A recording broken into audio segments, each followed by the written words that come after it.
கடந்த ஒரு 3-4 நாளா பார்த்தீங்கன்னா, அந்த பத்மான்றவங்க துப்புரவு பணியாளர வந்து வாழ்த்தி எல்லா வீடியோவும் நீங்களும் பார்த்திருப்பீங்க. அந்த நகைய கண்டுபிடிச்சு 45 சவரன் நகைய கண்டுபிடிச்சு குடுத்ததுக்காண்டி. நம்மளும் அவங்கள வாழ்த்துவோம். இந்த வீடியோட முக்கியமான பர்ப்பஸ் அவங்களுக்கு கிடைக்க வேண்டியது கிடைச்சுதா?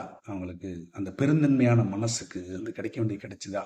இப்ப என்ன கிடைக்கணுன்ற நம்ம தமிழக அரசுகிட்ட வைப்போம் வேண்டுகோளா. அதுதான் அந்த வீடியோட பர்ப்பஸ். முதல்ல அவங்களோட கணவருக்கு நன்றி சொல்லணும். அவங்க போய் முதல்ல போய் அந்த நகைய எடுத்த உடனே போய் கணவர்ட்ட சொல்றாங்க. அவரும் அதே ஒரு ஒரு எண்ணத்தோட இருந்து உடனே குடுத்துறணும். இது இழந்தவங்களோட தவிப்பு அதிகமா இருக்கும் குடுத்துறணும். 2 பேரும் சேர்ந்து தான் செய்றாங்க. அப்ப 2 பேருக்கும் வாழ்த்து சொல்லிருவோம். பத்மாக்கும், அவங்க கணவருக்கும். 2வது தமிழக அரசு வந்து எல்லா வகையிலும் நல்லது செஞ்சுட்டு இருக்குது.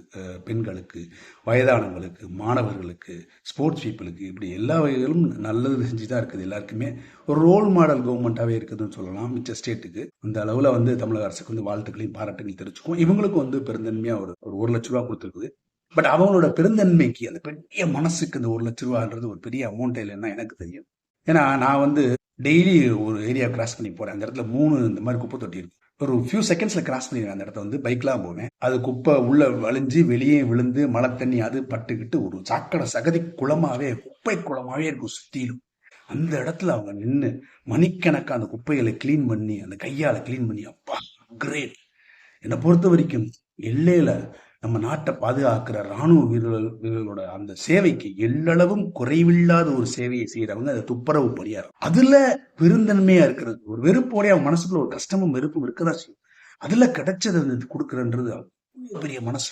1,00,000 ஒண்ணுமே இல்லை. எனக்கு கேட்டா அவங்க அந்த யூனிஃபார்ம்ல பார்த்தேன் அந்த ஒரு ஒரு கார்பரேட் கான்ட்ராக்ட் கம்பெனியோட ஸ்டாஃப் மாதிரி தான் தெரியுது. இப்ப ரெகுலர் எம்ப்ளாயி மாதிரி தெரியல. இப்ப இவங்களை வந்து தெரியல இருக்கலாம் ரெகுலர் எம்ப்ளாயும் இருக்கலாம். பட் யூனிஃபார்ம் பார்த்தா நான் சொல்றேன் அர்பேஸ்ன்ற கம்பெனியோட ட்ரெஸ் கோட். ஸோ அவங்களுக்கு வந்து ஒரு நிரந்தர வேலையை கொடுக்கறது தான் அந்த அந்த குடும்பத்துக்கான அந்த பெருந்தன்மைக்கு செய்யக்கூடிய மிகப்பெரிய பரிசாக இருக்கும். நான் தமிழக முதல்வர் ஐயா கிட்ட நான் வேண்டுகோளே வைக்கிறேன்.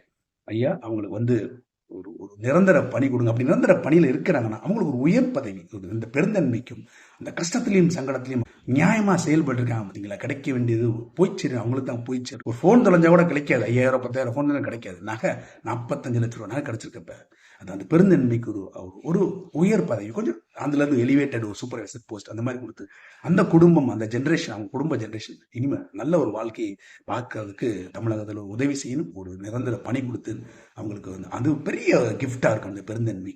இந்த வீடியோவை நான் ஷேர் பண்ணுங்கன்னு சொன்னதில்லை. இந்த வீடியோ லைக் பண்ணுங்க, ஷேர் பண்ணுங்க. நிறைய பேர் பார்த்தா கிடைக்க வாய்ப்புகள் உண்டு. என்னுடைய சின்ன முயற்சி நடந்தால் பெரிய சந்தோஷம். தமிழக ஒருவருக்கு வேண்டுகோளே வைக்கிறேன். மிக்க நன்றி.